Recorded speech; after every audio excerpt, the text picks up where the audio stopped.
គ្រាតាម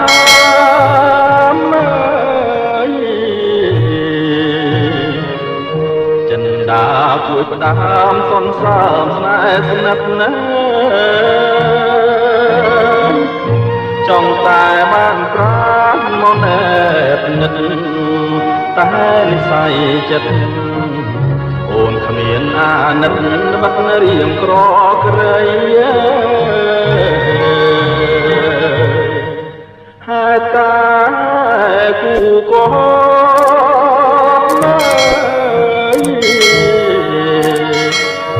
ចិនដាភ្លុំស្អំប្រែជាបាជ័យត្រៀមបដូរជីវិតបឺតពឹងចង់រាយនេះសូដនស្រីបើសិនជាខ្សែក៏បង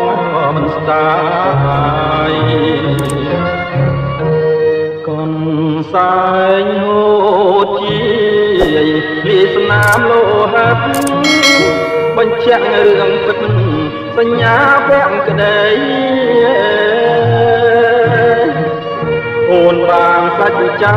សំគូនិស័យមើលសែនជាតិលេស្រីបានស្បត់ស្បែស្នេហ៍តែបងមួយកូនសាញក្រហម